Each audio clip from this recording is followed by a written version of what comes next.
Good morning and a very happy 2024 to everybody out there, whether you're listening on the radio, listening on the free Odyssey app, or hanging out with us in the chatty house on ESPN 1320 TV, youtube.com/ESPN 1320. You can find us there, twitch.tv/ESPN 1320. You can find us there as well. As always, we're taking your comments in the chatty house. So get in there and talk with us.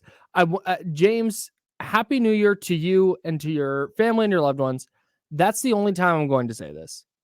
There's all this debate about like, hey, when do you say Happy New Year? When do you stop? Today. This is it. I'm done after today. I don't know. Like, I think I'm just going to say Happy New Year for like the next month just to like get under your skin. I hate it. Just like walk around Happy New Year to the lady at Starbucks, and then we'll go to Jamba and I'll say Happy New Year. Oh, I can't wait to loudly disagree. Say, actually, you know what? We're 2 weeks in and it sucks. Like, it's the thing. It's like today's the 2nd. We're all back at work. We're all, hey, good to see you. Hey. If you want to say, hey, how was your New Year? How was your holidays? That's fine. Yeah. Hey, Happy New Year to you. Like, dude, we're 72 hours in. Let's get this thing rolling. Fast starts out here. I'm just glad we don't write checks anymore. Like, I mean, I guess my wife writes a check every once in a while, but because checks you have to change the date in your head. Oh, yeah. And how many times do you put the wrong date and then you can't have a check that's a year old? And then you're like, oh, either you got to like scribble it out and sign it, like, and then put your initial. Yeah. I don't know. I don't know when the next time is. I'll write the year because I don't typically do that anymore, Kyle. Yeah, I don't think I do when I'm writing like 2023 season, 2024 season, but that won't come into play until well into 2024, so it won't be a problem. Okay. It's not like in school when you had to write your name on the paper and you have to write the date on the paper. And for the first month and a half, you're battling between 1999 or 2000. Like, no. See, that's what's nice about the NBA. I do the 02-03 or the 03-04 season. You've been on that 2024 kick since October. Covers everything. Yeah, good for you, man. Yeah. You're well ahead of the curve. Yeah, I don't have to worry about it. I don't have to worry about any of that until next season. But welcome to 2024, everybody. Hope that everybody had a great holiday and that everybody got into the new year safely, soundly, and on a high note. And let's keep the notes high. The Kings got off to they haven't started in 2024 yet, but they closed out 2023 in style with a 117-110 win over the Atlanta Hawks, and then a 123-92 win over the Grizzlies. Meanwhile, the 49ers on their last game of 2023, they beat the Washington Commanders 27-10, then got a little bit of help from the Arizona Cardinals, who downed the Philadelphia Eagles 34-31 out in Philadelphia. Pretty amazing game there. And that secured the number 1 overall seed for the 49ers. They can now rest in week 18 before they get the bye. They get home field advantage throughout the playoffs. Huge weekend for the 49ers. Big weekend for the Kings. I want to dive deep into the 49ers in a bit, but with the Kings, James, I thought we saw the not two best versions, but two very different wins for them, where they come back from 23 down against Atlanta in the first quarter. They're down 18 at the half. They come back and win it 117-110. But then they had a game against the Grizzlies where they win by 31 and just kind of dominated from start to finish. Which of those wins is better for you? I don't know. To be honest with you, it's kind of like a weird buildup. You lose a bad game in Portland. Mm-hmm. You look like this same team that lost in Portland for the first, 20 minutes of the Atlanta game. Mm-hmm. Then all of a sudden you crank it up and you're this great team. And then you get to the next game and there's carryover from that. Mm-hmm. So I feel like there's a weird carryover from one game to the next where either they're really good or they're really bad. And sometimes trying to figure out who they are in the middle.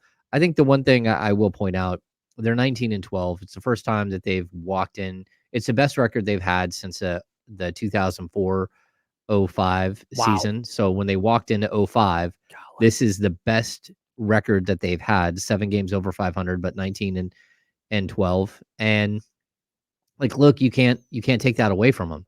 And then you look at the games ahead, and it's easy to see how they could actually start accumulating some space here and maybe get to 10 games over 500. So 2-1 road trip. It's not the 2 wins I would have expected.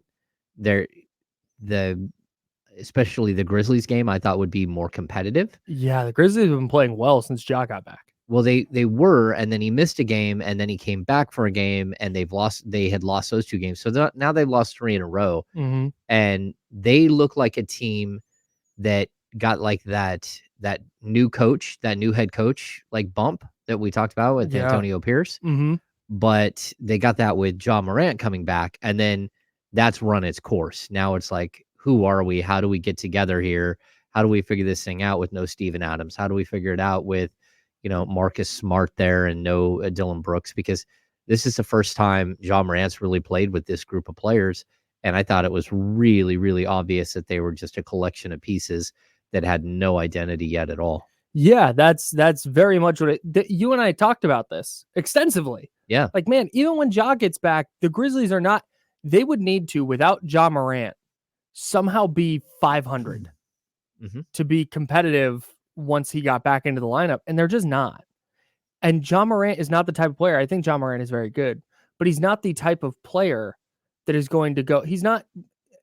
There's not that many of these guys in NBA history who are just going to come back and be like, all right, team, get on my back. We're going to win 12 in a row here. We're going to get back into the mix right away. Let's get this thing rolling. Like, he's a good player, but he's not a franchise altering.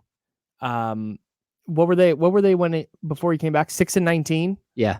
Like, he's not going to make them 19-6 in their next 25. No, I mean, maybe. I mean, you got to look at last year. They were the number 2 seed in the West. Sure. But that was with a very different collection of players. No, that's true. You have Dylan Brooks is gone. You just mentioned Steven Adams is a big piece for them. Brandon Clark is a big piece for them. You're still trying to integrate Marcus Smart, who's been in and out of the lineup. You lose Tyus Jones. That's a big one. Who is a big piece for them. Like, there's a new batch of players here that they've got to mesh and get everything figured out. And now they're at a spot the Grizzlies are where they're 10-22. They have to go 31-19 to finish 500. Oh, that's not good. They have to go 12 games over just to finish 500. Kyle, the crazy thing is too, we talked about like this weird road trip, right? Yeah, it's very strange. So you start in Portland where you get Anthony Simons. And, I think Simon he's very similar to what we saw from from Trae Young. But the DeJounte Murray thing, like, we talked extensively about DeJounte Murray last week because it's like, well, what if he becomes available, right? It sounds like I think he is. I think it's very likely that he is too. But I watched him play and I wasn't overly impressed. And like a lot of dribbling, a lot of like spin moves that don't make any sense. Sure.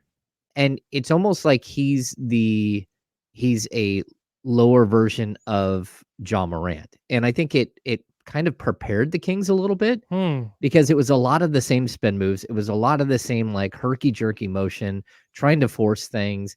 The difference is that Ja Morant can go jump over a Kia and DeJounte Murray can't. And I'd say DeJounte Murray plays a little bit better defense, but still the style of player, I think while the road trip was weird and 3 time zones and all that stuff, it did one game kind of set you up for the next game with, unique players that you've got to like game plan for. And I'm not saying that Simons is Trae Young, but that style of player that just shoots from anywhere at any time and does these crazy things. He's not the passer that Trae Young is.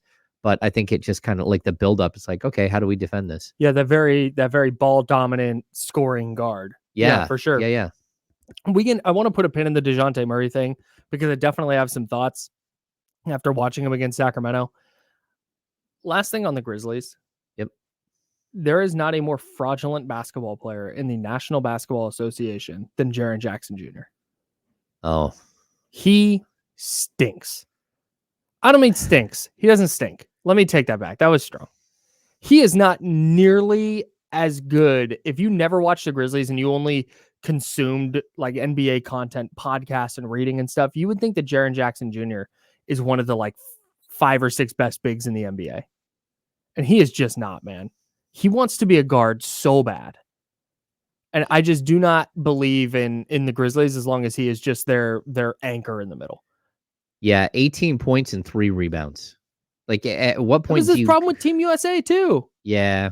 he just wants to shoot threes, and I get it. I mean, that's kind of the way the league has gone, but it's a tough watch, man. He looks a lot different with Steven Adams there, like Mm-hmm. because Steven Adams will anchor the middle, Right. and he can come in for all these weak side shot blocks and stuff. Mm-hmm. Um, I just I've kind of felt the same way. I think if you put him next to Sabonis, Sure. he would be incredible. Like we would sit here and go, "Oh my gosh, look how good he is," because he is that shot blocking. He's kind of what you need, Mm-hmm. but I think a lot of times we're looking for the piece that fits with Sabonis or the piece that fits with Steven Adams, and we're not thinking that Jaren Jackson also needs that piece. Yeah. And that's why I think look at the young tandem in Houston and how good those guys can be with Şengün and Jabari Smith Jr. Yeah. Because it's kind of the same type of player. It's kind of like young Sabonis and Jaren Jackson sitting right there. Yeah. Yeah. Yeah. I think that's the ideal, but man, I have not been impressed at any point with Jaren Jackson over the last season and a half, 2 seasons. No. And maybe it is. Maybe it's just a product of Steven Adams being out. And like we talk about with Sabonis as a defender, maybe Jaren Jackson is just miscast in his role a little bit, and they're just kind of missing that additional piece. But I'm out for the time being. Yeah, he's certainly not 3 an all-star. rebounds or 7 foot. Yeah, he's certainly not an all-star. You can't go get more than 3 boards, man. Yeah. Come on.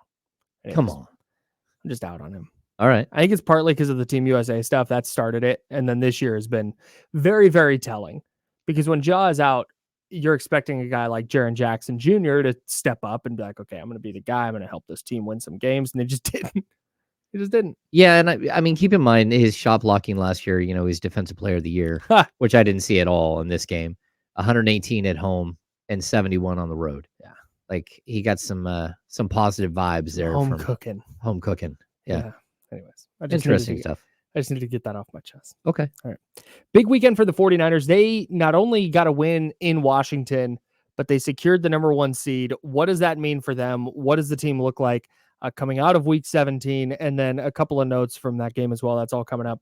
And the 49ers did an NFL first. Oh? Yeah. They did something this year that has never been done in NFL history. We'll talk about that next on The Insider. Sponsored by Jiffy Lube on ESPN 1320.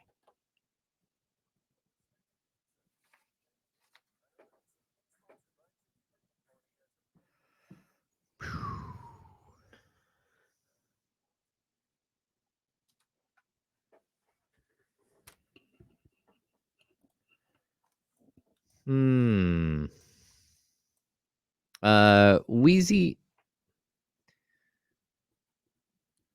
Do I think the Kings target any clutch guys? I mean, maybe, but like the one thing I'll say about De'Aaron Fox is he kind of stays out of it.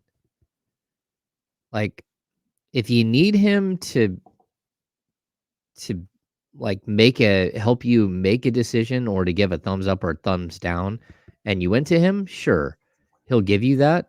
But outside of that, he does not like jump in the fray and say, hey, go get me this or go get me that. That's just not who he is. Julian Negret, you asked if my fantasy team take the championship. As of sore subject. It's a sore subject. As of right now, I am down 1 point, and I'm waiting for stat corrections. And I don't think they're going to help me, but just in case they do, because I do believe that there was a Nick Bosa sack that was missed, and we'll see what happens. Yeah, when I saw that he only had the 2.6, I was like, didn't he have a sack? And that's when he actually at one point had a pass deflection put on the board and then taken off too. He actually had the 1 point. Oh no. Yeah, he was at like 3.25 at one point and then dropped back to 2.25 or something. Oh. Yeah. I even went through and saw it. I'm like, oh. It's tough. Yeah, I'm probably going to lose. But stat corrections do usually pop up. It's Thursday that we go through it all. Yeah, Mahomes killed me. Absolutely killed me. Yeah, man, I didn't get to watch any of that game. I saw they had 25 points and was like, oh, okay, good. Mahomes figured it out. And then it turns out they kicked 6 field goals. He threw more balls into the dirt than any quarterback I've ever seen in that game. It was like, what are we doing here? Oh, you don't like that, so you're just going to chuck it into the dirt. And of course, he had a big drop again. Natch. Valdez-Scantling. He actually stinks. He's horrible. Stinks in the scope of NFL players. He's Kadarius one of the Toney best is horrible wide too. receivers on the planet. But yeah. From an NFL standpoint. Chris Ochoa, we have not talked about the 10 OG trade. seconds. We will. Oh, yeah, that's coming. Mm-hmm. All right, here we go. 5 seconds. Let's party.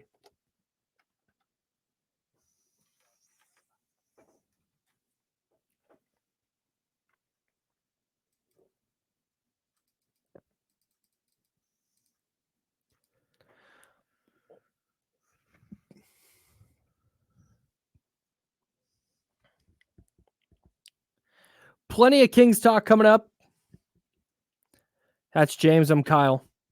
We're going to talk about a big weekend for the 49ers. They had everything they needed to go their way after a disastrous week 16 where they get smoked at home by the Baltimore Ravens. Mm-hmm. And their star quarterback, Brock Purdy, throws 4 interceptions. And they just look like, oh boy, they are reeling. They get some help from the officials on Saturday night when they botched the Detroit Lions 2-point conversion call. Then they got some help from Dan Campbell when he decided not to just kick the extra point and to try again. That was some straight up buffoonery. 7 yards out. Just ridiculously stupid. The entire sequence was dumb. I feel for him because clearly the guy went and like checked in. Yeah, the refs hosed it. Yeah, it's a total mistake on the officials. Yeah. But when that happens, like to go for it from the 7, then to get bailed out on a call, and then just like the whole thing. Man, just kick the extra point. The funniest part about all that, I am with you. We are in lockstep on all that. I thought Dan Campbell terribly mismanaged that game after they got screwed. And like I said, this is not the Lions did everything right. They got the right play. They should have had the conversion. Now, granted, if they had announced number 68, maybe the Cowboys cover it differently, but it doesn't matter. Anyways, the last 2-point conversion try was there. If Jared Goff makes any kind of good throw, tight end catches it and walks in. Yeah. But he left it outside. He left it low. The guy to try and dive for it, and then he drops it. But even if he had caught it, he wasn't going to get in. So just a wild ending to that game. It helped the 49ers because they needed Detroit to lose and needed Philly to lose. Mm-hmm. The Niners go win their game against the Commanders. And then just a few minutes after, there were players in the tunnel after the game watching the action unfold. Yeah, it was really cool. Watching that action unfold in the Cardinals game, because the Cardinals came back and beat Philadelphia in Philly, clinches the number 1 seed for the 49ers. And of all the things that they needed, I think getting a week 18 to rest, where it sounds like Kyle Shanahan is planning on resting some guys, but then getting the bye week where they get an additional week off to get some guys healthy. I just, that to me, like, forget home field, forget anything. That matters more than anything, because I told you this during the game. With the way they looked against Washington, mm-hmm. prior to Travarius Ward's interception that kind of just flipped the game around, but Washington was driving in to make that a 3-point game in the second half. I thought they were just in cruise control. They did not look great. No. I thought they just walked in that game knowing that they're going to win no matter what. Mm-hmm. And they were just in cruise control. And I mean, that's not what you want to see. It's a little embarrassing to do that, mm-hmm. but I felt like the coach was coaching, and I don't think the players were like not playing hard, mm-hmm. but I also don't think that they had that little bit of extra juice. It comes with a big game. Yeah, I think that's part of it. And then there's the Monday night to Sunday 10 a.m. kickoff on the opposite side of the country tournament. Yeah. Like I expected it to be a little bit sloppy early, and they were much better. Like I said, Travarius Ward got that interception, and that was basically the ball game from that point forward. Washington never really got anything going again, but you're watching that game and you're going, man, Philly's going to beat, because at that point it looked like Philly was going to beat Arizona. Yeah. Arizona was going in. It was 7-3. They throw a pick six. Kyler Murray does a 99-yard pick six. And then they get a field goal Philly answers with a touchdown. It's 21-6, and you're going, all right, this game's over.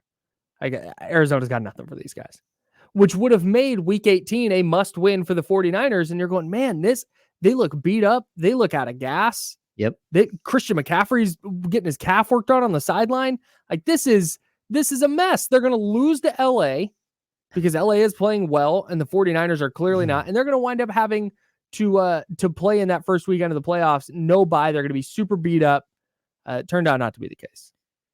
Yeah, I was more concerned with the McCaffrey situation. Yeah. Like, even before they pan to the sidelines and someone's like has his sock pulled down and trying to work on his calf muscle, I was like, I hit you up. I'm like, what is Shanahan doing? A lot of touches. He was at 16 touches already. And it's like, what are you really in week 17? Are you going to hit this guy for like 35 to 40 touches in a game? Like, what exactly is your problem? Yeah. Like, do you not understand that you still have another like 5 weeks to play? It felt very much like they were trying to put them away early. Like, the Niners were very much trying to go up by a few scores in the first half so they could, pull Christian McCaffrey for most of the fourth quarter or whatever it was. Yeah. And it just did not work. I guess, but at the same time, I mean, maybe they were trying to get him his stats so he broke 2,000 yards. Boy, I would really hate that if that was the case. I don't know. The whole time I was sitting there, it was cringy. I was like, what are they doing? And sure enough, he ends up on the sidelines with a calf injury. Hopefully it's nothing. They say it's nothing. The MRI says it's like a very minor calf strain. Yeah. But like, look, this guy has a long history of injury, and he's been durable for the 49ers. But, like, use your head in that situation. Yeah, they've already ruled him out for week 18. Which he's not a surprise. It sounds like Eric Armstead, they're not going to try and push him back into action for week 18. He's got knee and foot stuff. So they'll try and give him another couple weeks to see if they can get him right, and they need him for the postseason. You put that down in the rundown. His absence has been glaring in the run game. I totally agree with you. They're very lucky that they got up a couple of scores on Washington and didn't allow Washington to just get behind Brian Robinson, their running back. Yeah. Because he was cooking. Yeah, I mean, I think that might be the roadmap to beating the 49ers is that specific issue. Just try to beat them up. Run game, power run game. If you want to sort of take away Nick Bosa and the pass rush, just run right at that whole side. And I think that it's been pretty productive when that does happen. The problem is the Niners usually put up a couple of touchdowns, and you can't just rely on the run game the whole time. Yeah. This isn't like 1985 football. Yeah. Sure. So I think it's just sort of the way that the league is changing and morphing, but getting not only the bye week, but getting a week 18 basically off. A second bye if they want. It's a second bye realistically. Yeah. And so that it will help, especially, I mean, we're not going to see Trent Williams at all. I guarantee there's no way they're running Trent Williams out there in week 18. That's what I was going to ask you. So Kyle Shanahan immediately after the game on Sunday is like, yeah, we'll probably rest some guys. Yeah. And then on Monday in his conference call was like, we still got to work that out with the coaches. There's still some stuff we need to work on. Got to have a good week of practice. So I get that. And I get you have to suit up 46 guys. Like you can't rest literally everybody. But Trent Williams, no chance. Armstead and Christian McCaffrey already out. Yeah. I think a guy like Brock Purdy probably not playing. I'd give him a quarter, maybe a half, just depending on how the offensive line's holding up. If the offensive line is not holding up, then bail on that. So that's my caveat to the Trent Williams thing. If you're rolling Brock Purdy out there, Trent Williams has to play. Yeah. You can't roll, and it may not even be Jalen Moore, the backup left tackle, because he's in concussion protocol. Yeah. So I don't want to put Purdy behind anything other than the starting offensive line. So if Trent Williams doesn't play, I don't think Brock Purdy plays. Okay. And like you said, if they do, maybe a couple series, just treat it like a preseason game. Just get them out to run a couple things that you want to work on and call it good. But yeah, I'm not running that risk, man. With their injury problems at quarterback, that's not a risk I'm running. Well, I'd also like to see Sam Darnold get some run. Sure. Because what if you do need him and he hasn't hardly played at all season? Yeah. Like, what if you do need him in the playoffs? Like, get the guy out there. Like, let him stretch his legs. Let him get some confidence, find a rhythm. But he can't be out there with no running back, with, sure. The other guy that I would sit is Kittle. I mean, yeah, he took that shot. I thought his knee was gone. Like the way, like That's usually guys to make a catch, jumps to make a catch, and then gets hit low as he's coming down. I that feels like that's a blown out knee every single time. The timing was just right on it. He was lucky his toes didn't catch the turf and stick. Yeah. Yeah, really, really lucky. And I also, like, they didn't really talk about that much. That felt dirty. Like that sequence there, like they kind of high-load the dude, but he was like, I didn't understand that at all. Like, I think it's two guys trying to make a play. Maybe. Really, I mean, the guy came in really, really low. So on the tackle. And I guess that's what you do, but yeah, because if he tries to hit him high, he's getting a penalty. Yeah. No, that's true. So yeah, I don't Kittle probably doesn't play. Debo might play a little bit. Like, they got to suit up receivers, so Debo might play a little bit, but I don't think he gets a ton of run. Yeah. Dre Greenlaw's another guy who's been dealing with injuries. I think if you're gonna sit a linebacker, I think he's the one you sit. It just gives them that little bit of time, man, to really refresh and reboot and make sure that they're ready to roll for the playoffs. So I think it wasn't just winning, just getting a bye week. It was getting two, and that's huge for a team heading into the playoffs. Yeah, 100%. And if they make a deep run, that's going to be the reason why. Because making a deep run without that first round bye was going to be really, really difficult given the spot they were in. So if all of their starters sit, who we just talked about, Trent Williams, Debo Samuel, George Kittle, Christian McCaffrey, Brock Purdy, the 49ers still in just 16 games, so it didn't even need the extra 17th game to get here. They're the first team ever with a 4,000-yard passer, a 2,000-yard all-purpose back, a wide receiver and tight end with 1,000 yards receiving, and then another wide receiver, two wide receivers and a tight end, all with 1,000 all-purpose yards. Yeah, that's crazy. I read that wrong, but you get it. That's wild. It's crazy. The amount of weapons they have acquired and then developed. George Kittle, 5th round pick. Debo Samuel, 2nd round guy. Now, Brandon Ayuk, they traded up for in the 1st round. But then Brock Purdy, 7th round pick. Last pick of the draft. Pretty remarkable. Yeah, I mean, it's really stunning that all but one of them are homegrown. Yeah. And then you trade a bunch for McCaffrey, who everybody knew was a star. So, yeah. I don't have any more superlatives about the 49ers offense. It's really good. No, it's really and the numbers reflect it. It's really good. And the other thing I point out, the Brock Purdy's finish, 4,280 yards, 31 touchdowns, 11 interceptions, 2 rushing touchdowns. I think if I went back and pulled the tape, that's the exact stat line you had for him before the year. Yeah, I said 4,300 yards, 33 touchdowns. Yeah, not bad. Yeah. Good call. Good call by you. Yeah, so Purdy also set the 49ers single-season franchise single-season passing record of 4,280 yards, eclipsing Jeff Garcia's 4,278 back in 2001. So congratulations to Brock Purdy, the 49ers now. That Week 18 game against the Rams is going to look like preseason football. Rams have got their spot locked up. Niners got their spot locked up. They're playing for the postseason on Sunday. That should be an entertaining one to watch. All right. The Kings also got after it this weekend. They got a couple of wins. They got a win over the Hawks on Friday. They got a win over the Grizzlies on Sunday. We will dive into some of the fallout from that. There was a lineup change against Memphis. We'll talk about that. There was a trade with OG Anunoby leaving the Raptors and going to the Knicks. We will talk about that. Tons of King stuff coming up. Plus, we'll have a sprinkle of NFL for you as well on the Insiders, sponsored by Jiffy Lube.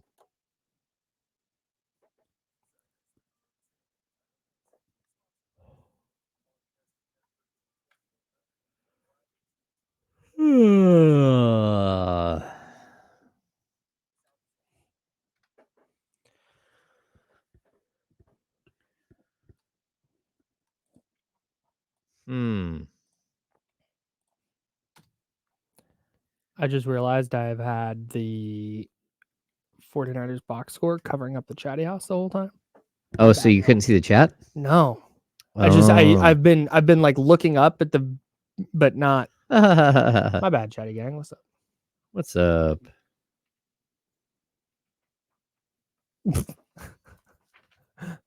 Hey, give your real thoughts before you say your fake thoughts on the air.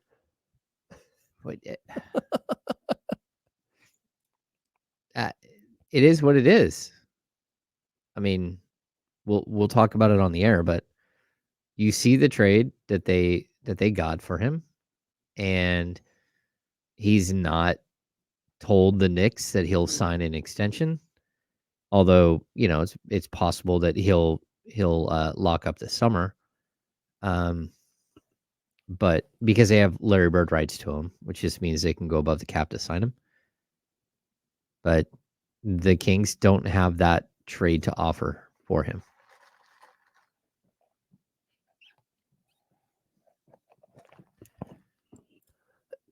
Yeah, Atlanta last season, although Nick Bosa didn't play in that game. And then the Chiefs beat the hell out of them the next week, too. The craziest thing about this Atlanta game that Ramsey's talking about is it was Marcus Mariota. And the 49ers looked like they had never defended a read option in their lives. It was insane. Every time Mariota pulled the handoff, Samson Ebukam crashed down, Mariota wide open. It was nutso. It just got smoked by Arthur Smith, man. That was tough. That was a tough look. Yeah. And then the Chiefs killed him the next week.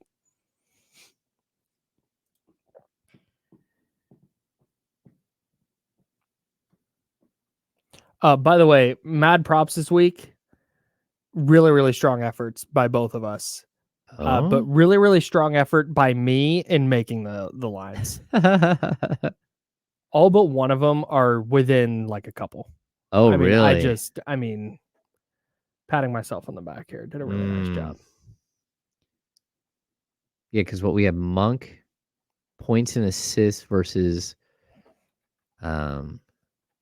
touches by McCaffrey. Yeah. Right? Yeah. That was one of them. David, we'll get into that in this segment. Here's the separation on the ones that are close. There was one that was not close, but here's the separation on all of them. 3, 1, 2, 1, 3. Oh, was the difference in the numbers. Wow. Yeah.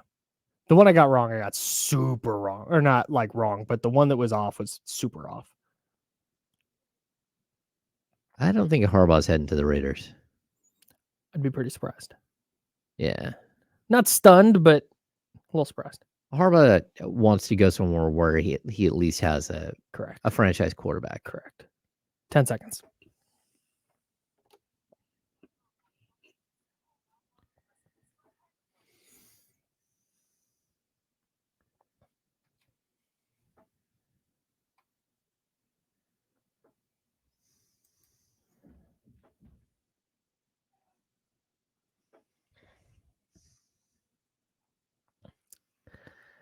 Happy Tuesday, everybody.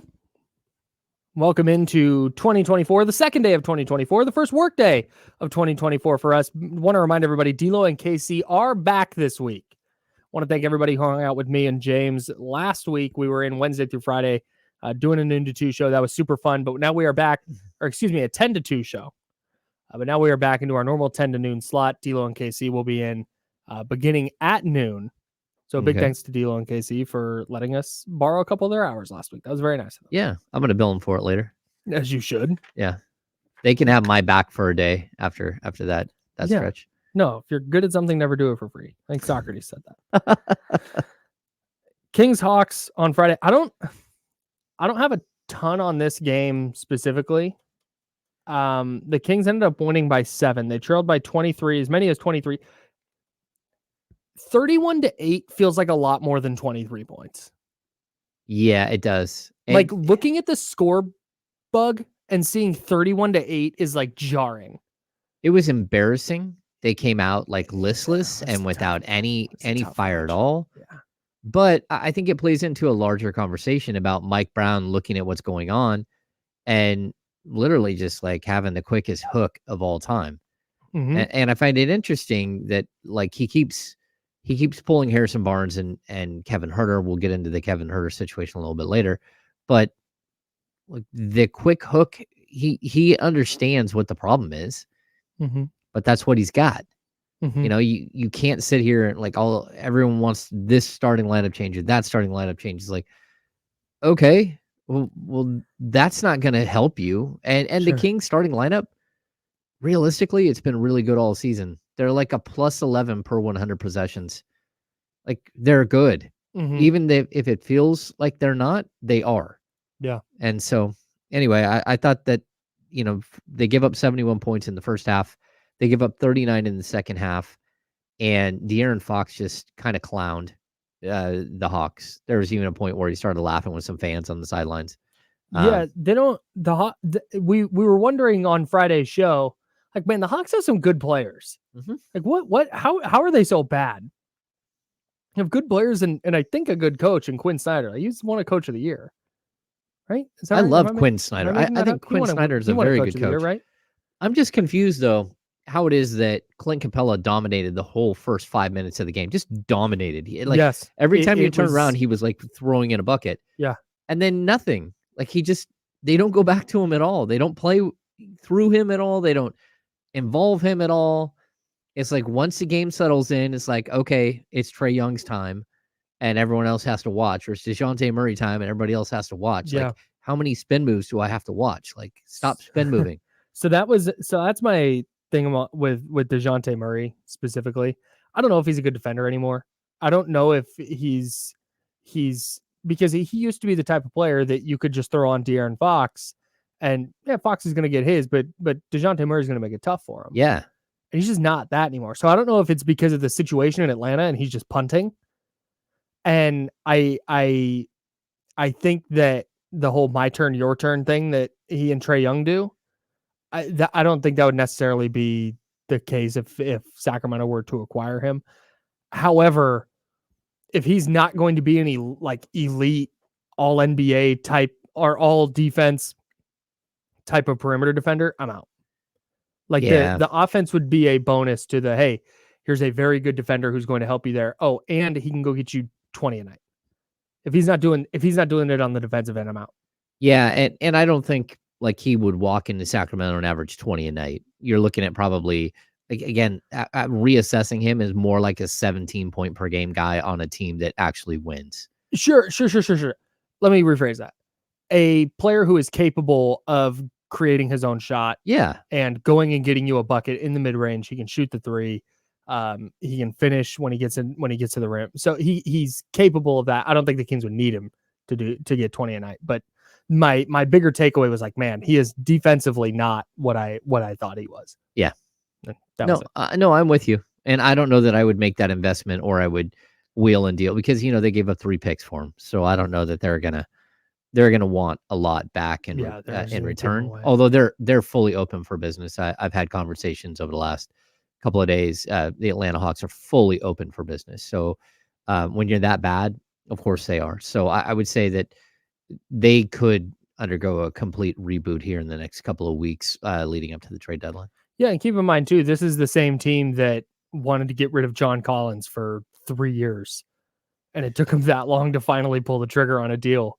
No, that's they true. were just dramatically overvaluing him. So. It is a tough team to trade for because of that. Although the Kings were able to pull off the Kevin Huerter deal with them without any problems. So yeah, they swung that. Yeah, they've got some players. I mean, I would still like. That was with Schlenk though, right? Yes, it was. And Travis Schlenk, their former GM, is no longer there. No. Now it's a strange. They have the weirdest front office in the league. Yeah, they have a very strange front office. It's yeah. Anyways, I'm not gonna. You're not gonna dive into the fact that they hired Grant Liffman from NBC Sports Bay Area to step in, and I love Grant, but like there's some weirdness to that. Feels like they hired a GM and then went, hey, hire your buddies, just call your friends and bring them in. Well, they have the owner's son as part of that, right? Who hired his friend, right? Who then hired his friends. And then they've even hired like a babysitter. So like I have another person that I know works there that's kind of like a consultant, but like I think it's a babysitter type situation. Just weird. Ugh. Whole thing is weird. Strange happenings in Atlanta. Maybe not a team you want to deal with. So I've decided ultimately where I land on the DeJounte Murray thing is I'm out. Okay. We had, and if you missed Friday's show, we talked at length about that. And somebody called in Thursday and dropped that name. We were like, oh, okay, let's dive in. And I'm just kind of out on the idea now. Okay. Yeah. I mean, I wouldn't be like 100% out, but I'm certainly not in. And I think it leads us to like other discussions. Totally. What do you mean? Just because, like, I think that there's some stuff hidden there that when you start to look at why the Kings are better or why that you're able to make a change at the shooting guard spot and stuff, I think there's some specific reasons that you're able to do that, which I don't think were the same case even last year. And so, yeah, we do have a Jiffy Lube player of the game for that game, right? Let me get my buttons ready. We do. Yeah, tell me, Jay. I'll let you do it. Jiffy Lube fast break player of the game for Friday's game against Atlanta. Yeah, it's for me it was De'Aaron Fox. Yeah. And finally, De'Aaron Fox wins a player of the game. About time. Yeah, because that never ever happens. That guy steps up and actually does something. Yeah, so go to ESPN1320.com, hit the giant logo there in the middle of the screen. It says Jiffy Lube. And then what are we doing? Fox? F-O-X? F-O-X. F-O-X. As easy as it gets. So, but this plays into a different discussion here because... Real quick. Yeah. Enter to win a $100 Jiffy Lube gift certificate. Oh, yeah, of course. My bad. Yeah. So the reason why we're giving away a $100 gift certificate from Jiffy Lube to De'Aaron Fox is because he goes 8 of 16 from 3. And the game before that, he went 7 of 15. So in 2 games, he knocks down 15 3-pointers. He comes back, he hits another 3 in the win over Memphis. Now, Kyle, I think it's an interesting discussion because when De'Aaron Fox is a mid-range shooter and a guy who finishes at the rim and the fastest point guard in the league, defenses have to defend him one way. They go under screens, right? And you need to put alongside De'Aaron Fox 3 shooters and Domantas Sabonis. Mm-hmm. When De'Aaron Fox all of a sudden becomes a 40.3% three-point shooter, and he's shooting 8.9 threes per game, or I think it went down to 8.8 threes per game. Correct. After the Memphis game. Now you have different options on who you can start next to him. Yes. Fully. It changes what you're doing, right? It changes 100%. The whole complexity of your offense. If De'Aaron Fox, I don't love that, like a couple of games this week, he had 14 threes or 16 threes, and he only took 20 shots. Mm-hmm. I don't like that. I need him shooting more than 4 shots inside the 3-point range. Sure. But if that's what he's doing and he's setting this up, so what I feel like he's doing right now, he's setting up the entire league to say, you have got to defend me at the 3. 100%. And then once they start making the adjustment, then you're going to see him hit the nitro button and be even more undefendable. He's going to start attacking in a different way. Mm-hmm. And this is it's a really, really smart player who is playing out of his mind right now. Mm-hmm. And I think when you see him doing that, it now becomes okay to move Kevin Huerter and his 3-point prowess to the bench and put in Chris Duarte, who is a defensive-minded player, and swap the 2 out. And I think, a good defender. Yeah, he's a good defender. Yeah, what we've seen right away, he's calmed down. He's settled into his role a little bit where he's not out there like kung fu fighting every single minute of the game, just fouling everybody. But I think a lot of this is Mike Brown is looking around like, okay, did Fox just give me an opportunity here? And the answer is yes. Yeah, he did. So he's shooting, as you said, 40.3% from 3. That is his career high by 29 points. Yeah, 0.28, right? Yeah, 0.29. He shot 37.5% one year. On 2.9 attempts. Yeah. That's not a lot. That's not very many at all. I saw somebody I mentioned the other day, De'Aaron Fox, and how much better he's shooting it this year. And somebody said, I still think he's taking too many threes. My argument is that if you're going to hit 40%, 8.8 is not enough. Okay. I know maybe a higher volume, that number plummets, but man, whatever he's doing from the 3-point line, I am in on right now. If he goes through a stretch of 2 weeks where he's hitting 12% or something, and it looks like he's regressing back to kind of the mean of the rest of his career, okay, then let's rethink it. But right now, with how well he's shooting it, I am all in. And I get what you're saying. You don't want 16 of his 20 shots to be threes. Yeah. That's probably excessive. But if he's going to take 16 threes in a game and make 8 of them, I have a hard time complaining. Yeah, like, okay, you're gonna win. Like, I mean, right. like if all of a sudden he becomes like Steph Curry but with speed, Yeah. and like, but I just don't know. Like, I want that. I hope that that's sustainable, right? I really do think that like shooting all these threes might be sustainable, but even I think it's like the last, I don't know, like over his last 11 games, he's shooting 45.3% from three on 9.6 attempts per game. Man, That's wild, man. that's a lot. Yeah, I mean that really is wild. Especially for a player who coming into this year was averaging 3.8 attempts per game from three Yeah, and shooting 32.1% first career. for his career. Yeah, And all of a sudden he's a 40% 3-point shooter. So I'm with you. There's definitely an aspect of this. It's like, okay, there's some level of regression coming. at some point you would think.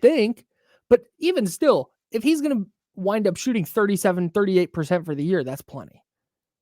But I'm telling you, Kyle, the beauty to what he's doing is the second that he starts to regress, it's going to be because teams don't leave him open. Mm-hmm. And then when they don't leave him open from three, he's gonna cook. It's barbecue chicken time. Yep. Like, shout out to Luke Laux, who has put a tremendous amount of work into helping De'Aaron become this type of player. And also Rasay Fox, his wife. She has also done the same thing. Like, this has been a group effort to help him become the shooter that he's becoming. Yeah. And hey, let's give a shout out to Keegan Murray. Why not? Who sat there and worked with him all summer long, and a long defender. They one-on-one all the time. They're working on each other's games. Like, that's a big deal. Like, to play against a long, tall, athletic dude who's like making life difficult for you. But at the end of the day, like, if this is how the Kings are going to be built, it does change everything, because it used to be that you had Fox and Sabonis and neither one of them shoot the three. Right. Sabonis is out there, when he does shoot, which isn't enough, he's crushing it still. And then on top of that, you've got Fox just breaking it out and having this, spectacular season as a 3-point shooter. And like, now you get to start tinkering. Now, you have a better idea of what it is you need to go get at the trade deadline. Yeah. And I think it's watching them, and I this is a little bit prisoner of the moment. And I think that this will change for me over the next maybe week or two. But when you watch them against Memphis and you watch them dismantle that team by 31. And now anytime a team beats a team by 31, they're going to look great. And you're going to go, oh, wow, this is. So I'm trying not to overreact, but let's overreact. Yeah. Why not? That's our job. No, I'm willing to, here we go. Here's how I'm not going to overreact. I am more open to the idea now that the Kings can be more competitive in the playoffs than I thought they could without a huge change to their roster. I still think they need to make some changes. I still think they need to shore up their rotation, whether that's a player in the starting unit or not. I'm TBD. But I think they need to still shore up their 8-9 man rotation for the playoffs. But I don't think that necessarily needs to be a starting caliber player now, because if Chris Duarte going into the starting lineup, and God bless Chris Duarte, good player, but if that small change made you that much better defensively, as good as they were against the Grizzlies the other night, they gave up 92 points. They have not allowed 30 points in a quarter in any of their last 6 quarters. They've been so good on that end. And if this is all it took was Chris Duarte into the starting lineup, now all of a sudden I'm looking at Keldon Johnson, Alex Caruso, a player like that we were going, okay, yeah, they're fine players, but I mean, how much better they make you really? Well, to me now, that could make you a lot better. Yeah. If just Chris Duarte is going to make your defense as good as it was the other night. Mike Brown called it the best defensive performance the Kings have had since he's been here. That incredible. That's great. If they continue this trend, now all of a sudden at the deadline, I'm going, man, if you're putting this offense in a 7-game series, that's tough to deal with regardless. But if you now are confident that you can throw out some sort of defensive lineup that is going to say, okay, maybe they're not as good offensively, but if you have a defensive lineup that you are confident can go get you a stop or a few stops in a row over the course of a few minutes, now that's where for me, I'm going, okay, maybe you like them in a second round series. Maybe you like what they can do against whoever they face in the conference final. Okay. But again, now I need to. Remember the game in Brooklyn last year where they kind of grinded out a win against the Nets. Okay. And Mike Brown, after the game, I remember he was like, "I'm glad to see that we could win this type of game.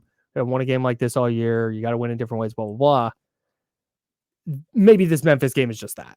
Maybe they had a really good defensive performance and it all falls apart over the next couple weeks. But I like that foundation. Yeah, I mean, I totally see like the path forward here. Chris Duarte needs to prove that, number one, he can grow into the role. Number two, he can stay healthy because that's been an issue. And number three, he can stay out of foul trouble. And no doubt. And if he can do those three things, I think if he starts to grow into that role and he starts to become like a solid, like he needs to take the 3-point shot. Like he can't sit there and start dribbling every single time. Like stop with the dribbling. Like sometimes you can do that, but it's like he always wants to get in the 2-man game with Domas, but he doesn't even want to shoot it in the 2-man game. He wants to give it back to Domas. It's the 1.5-man game. Yeah, so you're like, what are we doing here? Like, how about you just catch and shoot? But if he can grow into that role, and even if he shoots like 35, 36% from three, okay, that's fine. Make teams guard him. Yeah, exactly. I mean, what I'm talking about is at this point, Chris Duarte is shooting 36.7% from the field and 30% from three. Like he has not been an impactful offensive player at all. If he can settle into this role, the role will continue to morph and he'll get more and more responsibilities by the end of this season. If this is what Mike Brown is going to do, and I'm not convinced 100% that he's going to stick with this. Maybe he will, maybe he won't. But there comes a point where if one of your major trade assets is Kevin Huerter, you don't want to devalue him. And so like this might be a temporary thing with Kevin's hand. We don't know what's going to happen here, right? But if Duarte does grow into this role, there will come a point where you're going to see him take on the toughest defensive assignment on the perimeter, and that will allow De'Aaron Fox to take a breath. And my concern right now isn't that De'Aaron Fox is going to be able to maintain 30 points a game or whatever. It's that we might get to a point where he's trying to maintain that type of scoring average and his efficiency is going to go in the tank because he's playing 35, 36 minutes a night and he's defending at a high level. You need someone to be able to take some of the pressure off for him in a different way. And I think Malik Monk is already stepping up and saying, hey, I got some of that, right? He's taken on this role where he's eating more and more minutes as a primary ball scorer, whether it's with the first unit or the second unit. He's taking some pressure off Fox where you can have Fox float around the perimeter and just shoot threes and relax. If you can get someone to take some of the defensive pressure off, which would be Duarte, that would be big as well. Yeah. And then if you can, and this gets back to what I was talking about, if you can throw out a lineup of Fox, Duarte, Keegan Murray, Harrison Barnes in a postseason setting, where that's 4 defenders now that you feel at least okay about. It's a switchable lineup. It gives you a genuinely really good perimeter defender in Chris Duarte. You have a player like Keegan Murray, who we've seen in spots this year go guard Donovan Mitchell for an entire for an entire game. I think that's the first time I've ever gotten that backwards. Oh, interesting. Like I usually mean to say Davion Mitchell and I say Donovan. This is the first time I've ever said Donovan. Said Davion, I meant Donovan. Anyways, where we've seen Keegan Murray take on that assignment. And so if it's Chris Duarte and you get Keegan Murray playing like that, De'Aaron Fox is a very good defender. Harrison Barnes is a fine defender still. If you have those 4 running around on the perimeter in a playoff setting, like you again, going back to, can you get a stop when you need one? I like that lineup to get a stop. Yeah. So, but again, it comes back to what you were saying about Duarte, where the Kings aren't going to play him in a big spot if they're playing 4-on-5 offensively. because the team doesn't feel the need to guard him on the perimeter. He needs to settle down. Like on both ends of the court, we're seeing him settle down a little bit on the defensive end, but on the offensive end, he's still kind of like hopped up. You're like, hey man, just kind of simmer down. You'll be okay. Part of me wonders if that's because his role has been inconsistent this year. But maybe Mike Brown putting him in the starting lineup, this is like, hey, you're the starting 2 guard. Go. You have earned that spot. Now go keep it. Yeah. Maybe that helps him where he doesn't feel so much pressure to try and, I don't know, just relax and play. Yeah, I'm excited to talk to Mike Brown tonight during pregame and kind of figure out if that's what his idea is here. Because again, this could be like, well, Herder's dinged up and he needs a break, a mental break. Or is this like, hey, this is what we're doing now? And if this is what they're doing, that's fine. But I kind of want to have him like say what it is that he's looking for from Duarte. And let's be honest, what are you looking for from Kevin Herder? Because I think one of the questions in the chatty house earlier was, what does this mean for Kevin Herder? And the fact is, there are no extra shots in the starting lineup. Like Harrison Barnes has dealt with it all year long. De'Aaron Fox is at 22 shots per game. Domantas Sabonis is taking an extra shot per game. You're seeing a guy like Keegan Murray get an extra couple of shots.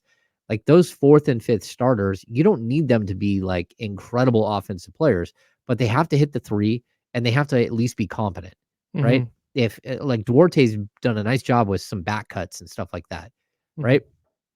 But you have to at least play them. Like someone has to defend them, because if not, that's when you start gumming up with Sabonis and you start gumming up things for Fox. So for me, I want to hear Mike say what his plan is. And then again, I think Kevin Herder might be able to flourish off the bench alongside a guy like Malik Monk, who's setting up people all over the place. If he's just floating around as a shooter, he might get his confidence back in that role.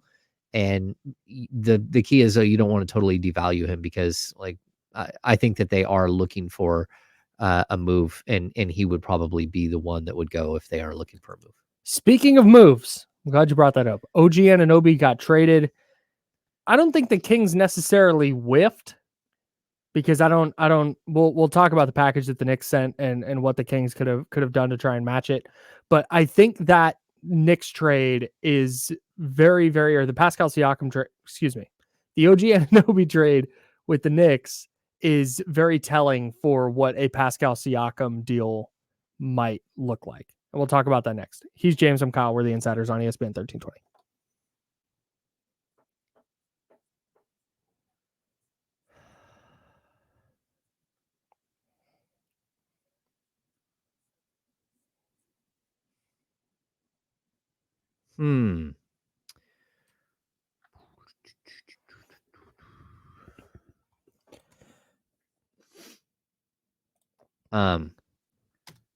I'm going to pull this one up while we're sitting here chatting. Sorry. Jeez. I've started a bunch of chats I've not been able to get to today. Oh, okay. Levine will not be a king. This is I am not Ham, right? I'm not going to say that that's the case, but I do think that there's an internal battle over who wants Zach LaVine on this team and who doesn't. And I think what part of Chris Duarte starting can be a giant middle finger saying, this is what I need. That is not what I need. You guys got me? Yeah. And I know, yeah. That's incredible.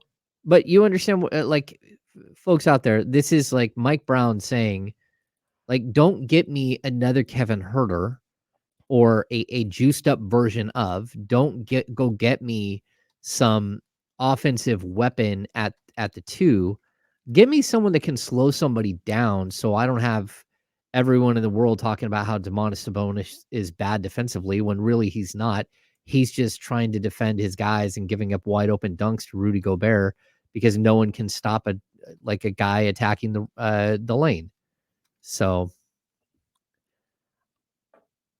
I'll say this because this is what I'm thinking, and I don't want to I don't want it to come across like you're saying this. This is what I am gathering. I would bet that Zach LaVine is a check that. I would bet Vivek is a big Zach LaVine guy. There is definitely someone within the walls of Golden One that wants Zach LaVine, and there are other 1 minute. one or two people who do not want Zach LaVine, from what I've heard. So there are people in there that do want Zach LaVine. Zach LaVine wants to go to Sacramento. He would love to go to Sacramento, but what you have to give up to go get Zach LaVine, just like, what are we doing here? And that's not what you need. Like, you can get a more well-rounded version of Zach LaVine. It's just going to cost. Dude, here's my thing on this.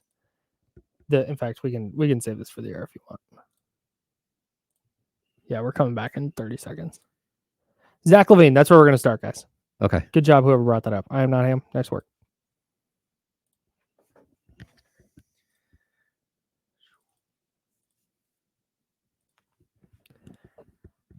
All right, 10 seconds. I saw Will Z's in the chat. What's up, Will? All right, here we go.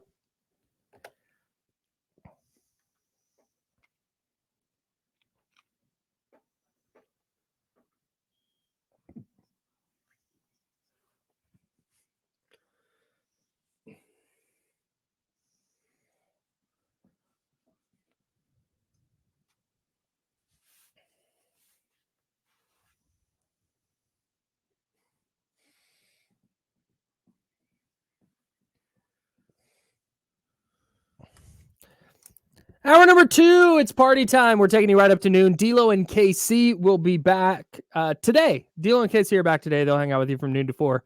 I'm Kyle. That's James. Tons of Kings talk today. We've talked 49ers as well. If you want to get in on the conversation, 916-909-1320. That's 916-909-1320. The 49ers clinched the number 1 overall seed in the NFC over the weekend. Big weekend for them. They have a bye in the first round of the playoffs. They have home field advantage throughout the playoffs, and now they can rest some guys in week 18. We'll dive into that a little bit more. Mad props coming up next segment. That's when we'll dive into some 49er stuff. Fun mad props this week. Very tightly contested. And like I said, patting myself on the back. Some really good projections by me. But we were talking in the chat at the break, and if you want to get in on that chat, ESPN 1320 TV, you can hang out in the chatty house, youtube.com/ESPN 1320. Or twitch.tv/ESPN 1320. That's where you can reach us in the chatty house. And we talk through the breaks. We hang out during the break. We answer questions. And frankly, the chatty house sometimes asks some really good questions that we bring to air. And that's one we're going to do right now. So I am not ham in the chat declared that Zach LaVine will not be a king. And we've talked pretty extensively about Zach LaVine. And I definitely want to get your thoughts on this, but for me, the whole Zach LaVine thing, I think what it would take to go get Zach LaVine from an asset standpoint, you could probably go get 2, maybe 3 lower caliber players who improve your roster more than Zach LaVine would. Oh, for sure. I mean, financially, we're talking about a guy who makes $200 million over like the next 4 years. Yeah, like, just you're locking yourself into Zach LaVine as a member of your core for the next half decade. Yeah, I don't understand in any world where like Zach LaVine to the Kings makes sense. I just don't. Like, he's not a super efficient scorer. He's never won at all. Like, the fact that he's fun and he's highlight reel and he gets buckets, okay. Like, there are a lot of guys like that out there in the league. And 1,000%. This guy gets paid a lot to shoot 33.6% from 3. You know, that's not exactly what you're looking for. And for me, it's, if you're going to add that type of offensive weapon, then add it on the front line. Yep. Don't add it in the backcourt. In the backcourt, like, I think everyone, you can look at like what's happening with Trae Young, right? Trae Young has played alongside Kevin Huerter. He's played alongside Bogdan Bogdanovic. He's played alongside DeJounte Murray. They just keep like wheeling and dealing through these guys. that they believe can help Trae Young as a player, and they keep losing. And what they haven't done is done something basic like what the Philadelphia 76ers did with Allen Iverson. Like Eric Snow did all of the dirty work. He held down, he rebounded, he played defense, he got everyone involved. He kept the team together. He hit a 16-foot jumper, but that was about it. He was so valuable to the Philadelphia 76ers. Like, why haven't they tried that next to Trae Young? I have no idea. And so when I look at De'Aaron Fox, first of all, I'll say De'Aaron Fox fits next to a lot of players. He's not such a like this crazy megalomaniac scorer guy that he can't fit alongside people. He fit perfectly fine alongside Buddy Hield. He fit perfectly fine alongside Bogdan Bogdanovic. And the one player that he really didn't fit alongside was Tyrese Halliburton. Again, you didn't give it long enough, but also you could see that it might not work because you had one guy who needs to orchestrate everything and one guy who needs the ball in his hands to score. And so that's not exactly conducive to building a team. Now, we've seen, again, Fox work with Herter. Fox is probably going to work just fine with Chris Duarte, but Chris Duarte is more like that Doug Christie or Eric Snow type player that you run out there that does the dirty work, that mixes it up, that goes and gets some rebounds, that gets a couple of assists, that might have like 6 or 7, 8 shots a game, but that's it. As long as he's fitting into that role, I think he can flourish, and I think it makes Kings better. Yeah. So and that's not to say that Chris Duarte is a better player than Zach LaVine. No. In a vacuum, he's not. Or even better than Kevin Huerter. No. If you're acquiring Zach LaVine, it's because he puts the ball in the hoop in so many different ways. Yeah. He's a ridiculous athlete. He can fill it up from outside. Like, he's a very, very good scorer. But when you look at the Kings and you look at their needs, that's not it. Putting him next to De'Aaron Fox is either handcuffing Fox or handcuffing LaVine. Yeah. And that defeats the purpose of acquiring a guy like that. No, totally. If De'Aaron Fox is really I shouldn't say still.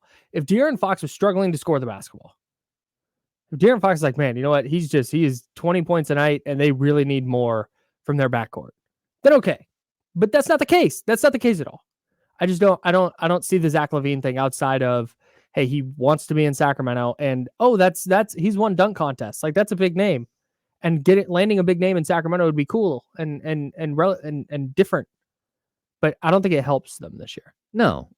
It's like the Kings have made this mistake a million times over the course of time, over the course of history. I mean, it literally is like going out and getting Derek Smith, because one of the first games that the Kings played in Sacramento, dude goes out and scores like 30-something points, and the Kings go out and trade for him, and then he blows out his knees, never the same player, like, or he had a bad knee already. Like, yeah. But it brings us... It's real quick. Yeah. It's about going, and we say this once a show, at least. It's about going from good to great. Yeah. Acquiring Zach LaVine is we haven't made the playoffs, this guy will help us get to the playoffs type of move. Zach LaVine is not this gets you to a championship caliber type of move. It's not. Yeah, and the problem is Zach has made it to the playoffs exactly one time in his career. And he wasn't great. Yeah, so, I mean, that's just like he's been in the league a long time, and he's not the type of player that gets you over the hump. Nope. There's also this other, here in the chat, we had Greg Moss, and I'm not calling you out, Greg, I'm just saying, it plays into a different discussion here. Davion plus Herter, a future first, doesn't get the Kings Anunoby, for those wondering why the Kings didn't trade for him. This is an interesting discussion, Kyle, because everyone wants to go out there with a trade machine, and they want to work out trades. And the problem is that, like, you got to work. The trade machine at least helps with salary, right? So people out there in the world can look at it and say, okay, salary cap wise, this is how this works, right? So yeah, on paper, that the Kings have all kinds of ways to get OG Anunoby. The problem that you have is that the Raptors didn't want. It's not that they didn't want Kevin Huerter and Davion Mitchell in a first round pick. It's that they wanted to stay competitive, build around a 22-year-old Scotty Barnes. They got a 23-year-old, they got a 24-year-old, and they're building with that as their core. The Kings had that to offer, but his name is Keegan Murray, and the Kings weren't going to do it, and so they lost out. So My point isn't that the Kings had a better deal, could have given a better deal. My point is that sometimes you're trading with a team who has different motivations than what you have. And that's what we've run into here. And then I think the bigger question is that going to be the case if they decide to trade Pascal Siakam? And I'm going to say that I don't think it is. And that sounds weird, but go ahead. So that's kind of interesting because that's what I was going to bring up on about the OG trade. Was we've talked so much about the Kings' first-round picks. I know they have first-round picks and they can offer these, and teams see Sacramento. There were 0 first-round picks in that deal. It was Emmanuel Quickley and RJ Barrett and Detroit's second. Yep. Which will be a really good second pick. It'll be a really high second round pick. The 31st pick in the draft. Yeah. So back in the first round, early second round pick. So that's the only trade. That was the only pick that went in that deal because, like you said, the Raptors clearly still want to compete. Yep. And draft picks don't help you do that, especially if they're draft picks in 2025 and 2027. Well, or later. Yes. Yeah. So if we're talking about a 2026, 2028 pick. Okay. Now, when it comes to Siakam, I'm going to say a couple of things. Number one, Siakam makes $38 million. So Toronto is going to have to take back upwards of $32 million no matter what. And the people who make that kind of money are not a bunch of young players. Right. So they're going to have to take back veterans. That's number one. Number two, they already got 2 pieces to go with Barnes, and they have other pieces there already. They're probably at this next junction looking for more of the draft compensation and not bearing themselves on the long-term contracts and getting players that fit. Maybe I'm wrong. Maybe they're looking for the exact same deal again. They only want 22, 23-year-old players. Sure. And if you got those players to trade them, then they're in. So, like, welcome OKC to the conversation. You have a bunch of these guys, but I don't think that you already got 2 of them. I think that they're probably going to, like, look at the build as a long-term situation and build assets because, again, OG makes so much money that you're going to have to take back veterans no matter what. Yeah. Yeah. And whether I think that's a great point. And whether that's veterans with a couple of cheaper young players attached or an expiring with a couple of young guys attached, or maybe it's just salary match and then a bunch of picks. Yeah. And maybe that's where that winds up landing. But I did think I was certain that the OG trade was going to be a player and then a bunch of picks. That was not how it went, which I thought was really, really interesting. Yeah. The Pascal Siakam deal is going to be fascinating now. I think so too. I think it does. The Kings can still get in on this. They can still be players in this if they want. But remember, he makes a lot of money. And if you're Toronto and you're looking at this, you already got 3 young guys that you can build around. Could you fill out your roster with role players that actually make sense to help bring these guys along and help develop them and help, put placeholders in place and then first round picks as assets? So I think there's definitely a way that the Kings are still involved. The Kings trade talk will not stop, at least until the trade deadline. Then we'll talk buyouts. But the Kings trade talk is definitely not stopping. We do have mad props to get to. And then we will take a look at a potentially messy NFL playoff picture. The good news for the 49ers is they are locked in the number 1 seed in the NFC. But what else is going on in the NFL playoff standings? We'll let you know that. And then an exciting edition of Mad Props. You're not going to want to miss it. Very tightly contested race between me and James this week on ESPN 1320.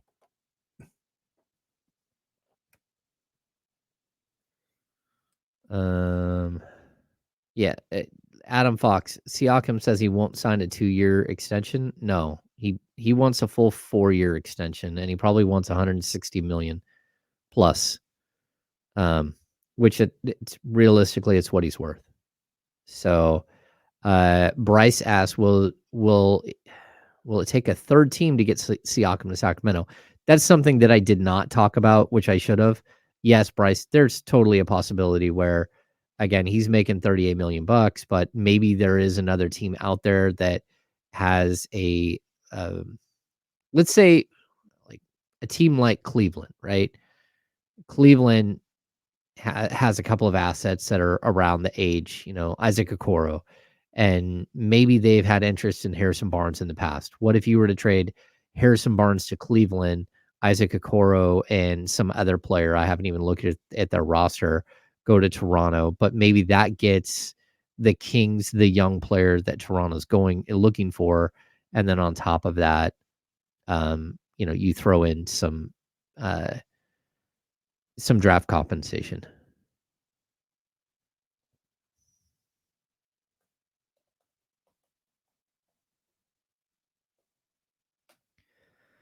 There are lots of ways to design trades. But as much as Trade Machine and everything else is important, the motivation of the team that you're dealing with is also equally important.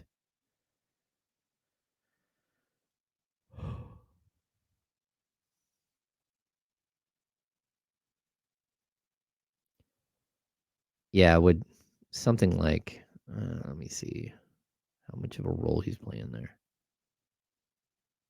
2 minutes. I will be right back. I gotta run out and grab something real quick. Yep.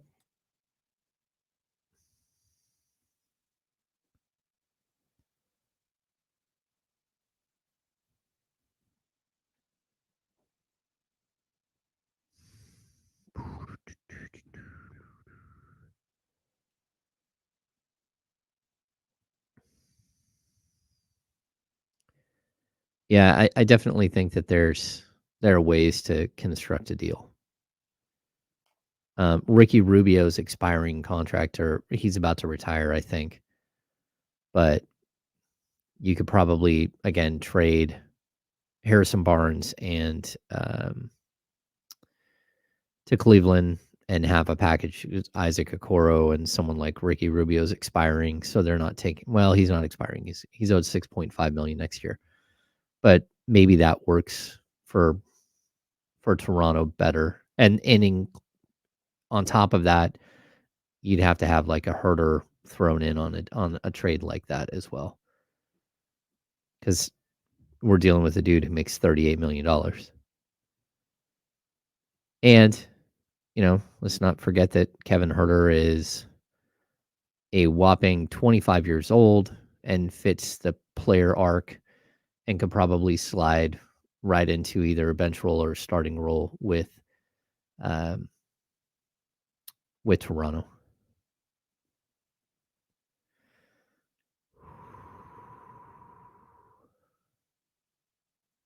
All right, we back. Wait until you get a load of Damian's shoes, bro. Uh-oh.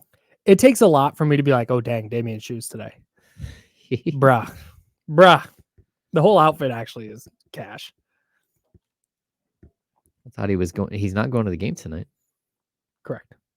I'm in there Friday. Oh, 5 seconds. Here we go.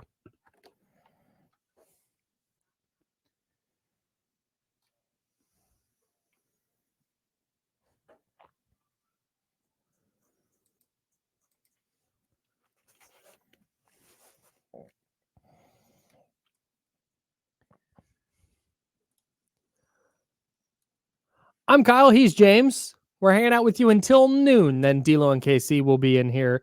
Again, want to thank everybody who hung out with us last week. We were rocking from 10 to 2. Had a ton of fun doing that. And so everybody who was in here, thank you so much. I was a little bit worried over the holiday kind of week, or that week between Christmas and New Year's, that there's going to be nobody around. Mm-hmm. There's nobody around the office. But shout out to everybody who was in the chatty house, everybody listening on the radio and on the free Odyssey app. We appreciate that immensely. Yeah. I mean, here at the office, it was just you and I on Friday, Kyle. We went to leave. Yeah, it was. I thought, nah, I'm not going to tell. That's a break story. I'll tell it at the next break. After you left, your boy had a little problem here in the office. Oh no. Yeah. We'll talk about it. It's just not one that I want for air. That's all. Okay. Mad props. We do these every Friday. We take the 49ers game and the upcoming Kings game, and we take two stats. We put them against each other, and then James and I have to pick which one will be higher. I've had some whiffs this year in terms of like which stats to line up next to each other, but I did a really nice job this week. So the first one was Brock Purdy passing yards or Kings Hawks total points. Oh. You and I both took Brock Purdy passing yards. It was much, much closer than if I had told you we both got that right. I would have thought, oh, okay, Purdy must have just gone out and lit up the Commanders, but he really didn't. Did he go what, like 233, 234? 230 on the dot. 230 on the dot. Kings Hawks total 227. Oh, so we both got the W there. I did think the 49ers game plan offensively was interesting, and we'll talk about that here because we also had Brock Purdy completions or Malik Monk points and assists. Brock Purdy 22 completions, Malik Monk 23 points and assists. Who chose what? We both had Monk. Oh, so we both get start 2-0. Both get the win there. I didn't think so I thought there were two ways Kyle Shanahan was going to go about Sunday's game. He was either going to have Purdy put the ball in the air 40 times and torch a not very good defense, or they were going to play it way more conservative and let Purdy kind of regain some confidence after a 4 interception game. And I think we saw that early. It was a lot of easier throws, rhythm throws, not really pushing the ball down the field. And a little bit later into the game, they started pushing the ball down the field. Kyle Juszczyk dropped what would have been a deep touchdown on the first drive, but they started pushing the ball down the field a little bit more late in the game. And then they got up by 17 and packed it in. Yeah. But I was expecting more of a pass heavy game plan, I think. And it just wasn't really the case. I just don't think either one of us assumed that McCaffrey would carry the ball. Was it 13 times? By mid-second quarter? I was stunned by that. I was like, what is happening? Yeah, it was a lot of Christian McCaffrey, and we'll get to him in a second. Brandon Ayuk yards or Kings first half points. This is the one that we had a big whiff on. So you took Kings, I took Ayuk. It was 114-53. Oh. Kings didn't have a great first half against Atlanta. No, not at all. Yeah. Yeah, they were down 71-53 at the half. Is that what it was? Yeah, down 18. Oof. Roared back to win by 7. Okay. So I get the W there. You get your first loss, but don't fret, James. You're not out of it just yet. Christian McCaffrey touches or De'Aaron Fox field goal attempts. We both went with Fox. Fox had 20 field goal attempts. McCaffrey, because of the injury, 18 touches. That's what he finished the game with. Oh yeah, he would have way more. Yeah, he was pacing upwards of 30. Yeah, like 47 touches. Like, stop touching people. Yeah, I don't think he probably would have gotten there because they probably would have, even if he was healthy, they would have, I think, removed him in the fourth quarter. Maybe, but he still would have been upwards of 30. I think. Yeah, I mean, a lot of work. I was just like sitting there begging for Elijah Mitchell to get some burn. Yeah, and then finally he did, but it was because of injury. We've talked a lot about the Kings changing rotation. It hurt your boy in this one. Keon Ellis not playing. Oh, that one stung. It had 49er sacks or Keon Ellis made field goals. You went 49er sack. I rocked with my guy Keon, and no dice. No minutes for Keon Ellis, so no field goal no made field goals. 1 sack for the 49ers. Hopefully 2. Hopefully there's that stat correction. Come on. But one sack for the 49ers. So you get the win there. I take the L, my first L. And then 49ers points or Trae Young points. I took Trae. You took the 49ers. The 49ers hung up 27. Trae Young hung up 24. 24. That's right. Trae didn't have a so big you night. Get the win. I take the L by 3 points. You win this one. You 5-1 this week. 4 for you. 4-2 for me. Really strong performance. After last week, I think we combined got 2 or 3 right. Yeah, I'm wondering why this doesn't translate to my prize picks at all.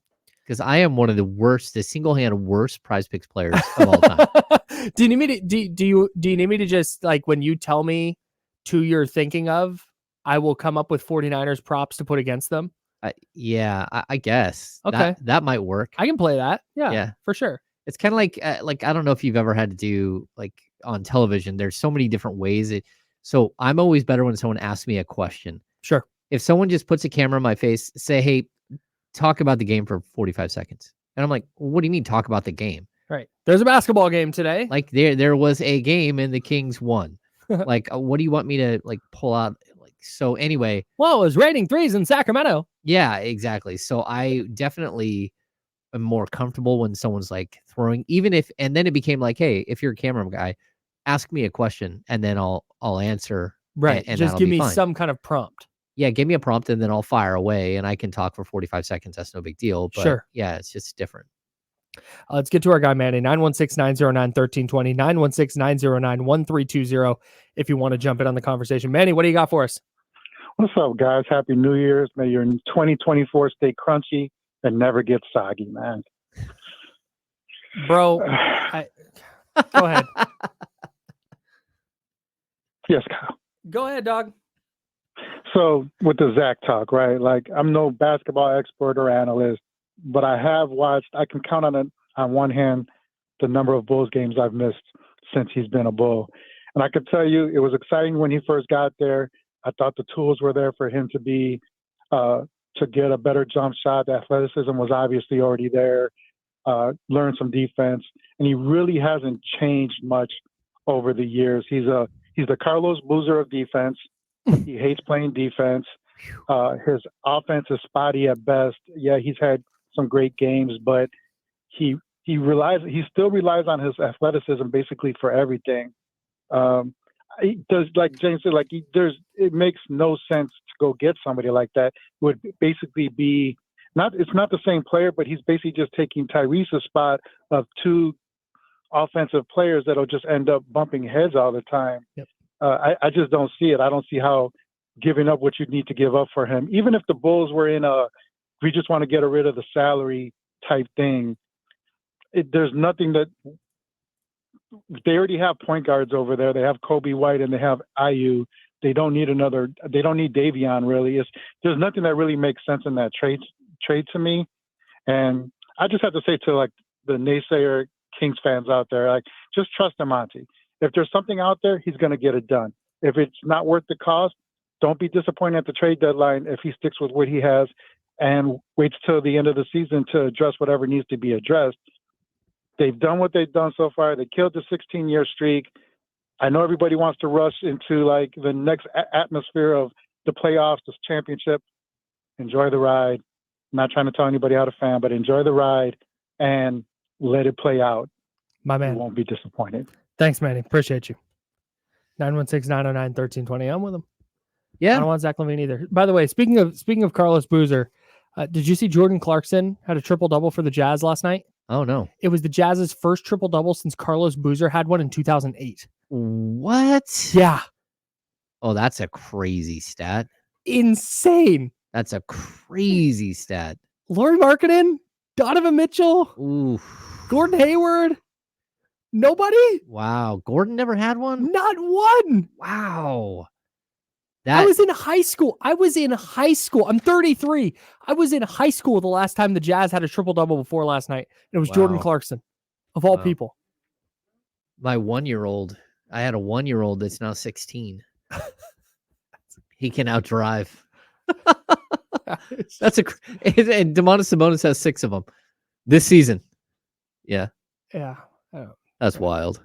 If anybody ever tells me to not be soggy again, it's going to be a problem, by the way. Shout out to Manny. We appreciate the call. 916-909-1320. That's 916-909-1320. We're talking Kings trades. We're talking 49ers getting the 1 seed. We'll take a quick look at the NFL playoff picture when we come back. There's a couple of wild games ahead of us this weekend. The Raiders, unfortunately, eliminated with their loss to the Colts. But we will talk about that, and we will look ahead to tonight's Kings game. Kings Hornets tonight. We'll give you some keys to victory in that one. And we're giving away another Jiffy Lube gift certificate. A $100 Jiffy Lube gift certificate will be up for grabs in the next segment. We'll have your keyword next on ESPN 1320. Sacramento Sports.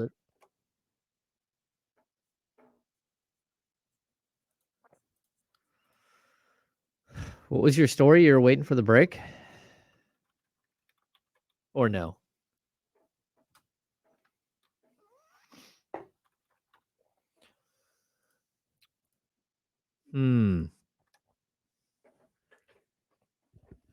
That's a good call by Manny.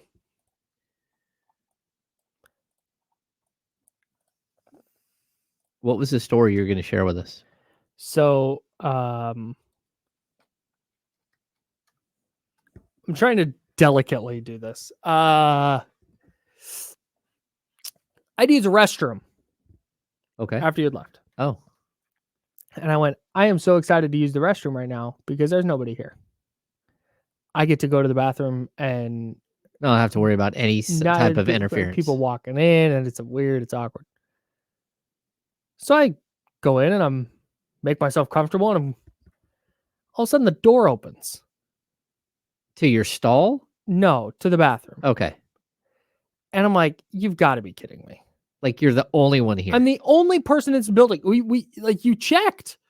You went, yeah, there's nobody here. There's no one here. The lights were off everywhere. Lights were, yeah, nothing. So I'm like, damn it. And I'm going, okay, it's probably the janitor. It's probably the janitor getting in here, getting everything cleaned out to go home. It's like, all right, that's fine. I'm not going to know. Maybe it's somebody from downstairs coming upstairs. I don't know. I'm not going to know this person though. So who cares? I leave the bathroom stall. It's Complex. Who I know. Who's Complex the is still homie? here. Yeah, Complex. Still here. I guess they had a lunch and he had to come in and finish some stuff. So now it was awkward. It was fine, but I was All right. awkward in that moment, dude. Okay. Like I thought I was so sure I was just gonna have the restroom to myself. There is a janitor here that speaks on speakerphone from the stall. Yes. In Spanish. Yes. Yeah, it's on awkward. Speakerphone. On speakerphone. Yeah, loud. Yeah, that was rough for me. We did say the first keyword. It was Fox. ESPN1320.com. Fox. Click the Jiffy Lube logo, Fox. And speaking of Manny, Manny won the Jiffy Lube gift certificate. What? I think last week. Well, we gave away a ton of them one day. Yeah, so I think everyone, all of day. our friends got one on one day. Hey, I also really agree with this take by Warren. Which? Fox is who they thought. Oh. Like a little bit different style of player. Ja plays above the rim more often than Fox does. And they're different styles of point guard. But I think De'Aaron Fox is carrying his team and taking a leap in the way that people thought Ja was doing. I would say this too. Like, how much time do we have? 45. Okay, like very quickly. The fact that De'Aaron Fox settled down, got married, had a child, started to be a real life person and not a cartoon character or a lifestyle guy, it matters. Mm-hmm. It does. It matters in the NBA. And him finding a way to settle in and like get comfortable with who he is as a person, that actually matters. John Morant has no idea who he is as a person, and he's got a bunch of hangers on telling him that he's something that he's not all the time. Yep. Because Ja can't guard Fox. He got his ass busted. All right, here we go.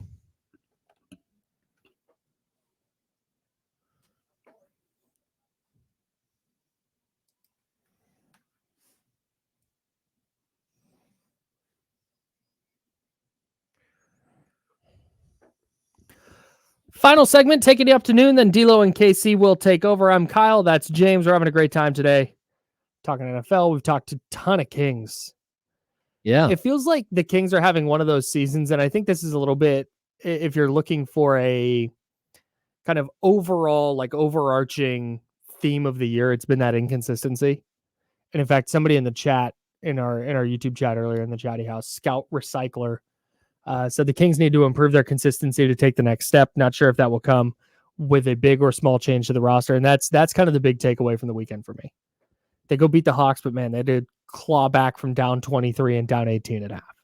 And then you go smoke the Grizzlies and look like you're in a different stratosphere than them. Kyle, I think it's been up and down and back and forth all year. And we sit here and we go, okay, yeah, now maybe they need this, they need that. It's like, ultimately they need to string a month together of just good, consistent play. Yeah. And we talk about this, like, you know, part of the reason why the Kings had such success last season without injury was because they didn't go out and get injury prone players, right? So I would say consistency can be looked at in the same way as injuries. Sure. If you go out and find a consistent player, you know, then you have a much higher chance of finding success. Yeah, 1,000%. Like, don't go out there and look for somebody who's all over the board thinking that you might be able to fix them And it's why I'd also say that I'm not 100% sold that Chris Duarte is a long-term answer at the shooting guard spot. Like, he hasn't been able to be consistent, whether it's injury, whether it's just, inconsistent play. He hasn't been able to be that guy. So like, I would like to say, okay, maybe this is the point where he gets there. He's 26 years old. Maybe he settles in, all that stuff. But if I'm a team like the Kings, I would prefer, if I need more consistency, go find yourself someone who brings in every single night. That's just it. And I admire what Mike Brown has done. And I think he's been doing the right things in terms of mixing and matching and messing with rotations and not just getting set with these are the starting five and then this is the bench. And sometimes we'll go a little deeper in the bench depending, but this is the team that I'm rolling. Like, he has moved things around with the bench unit and now he's moving things around with the starting unit and just trying to find, like you said, just trying to find that night in and night out competitiveness where you're not going to win every night. Shots aren't going to fall every night. Yeah. But it's hey, they look like title contenders against the Grizzlies. And then they look like a lottery team against Boston. Yeah. It's been that up and down kind of, and Boston might be a tough example because Boston's really good, but against the Rockets or the Pelicans, they look like not a title. So I think finding that, and maybe it is Chris Duarte. Maybe it's a trade they haven't made yet, but yeah, that's going to be I think the next step is where we're not talking about like, hey, what does the starting lineup look like on a given night? Yeah. I mean, I think that this is something that, like, when you talk about consistent, you can find consistent players, right? It's something that it's actually a skill set that I look for, like, when I'm playing fantasy football, right? So I've got CeeDee Lamb on my roster. From week 8 until week 17, he has one touchdown every single week. I think there's one week where he has 2 touchdowns. And the one week that he didn't have a touchdown, from week 8 to week 17, the one week he didn't have a touchdown, he had 11 catches for 191 yards. So every single week I'm looking at 29 points, 18 points, 29 points, 11 points, 13. Like, if you can start to count on someone the way that the Kings right now can count on De'Aaron Fox and Domantas Sabonis, if you can add more people that are like that, then you're going to find great success. Yeah. I have nothing to add.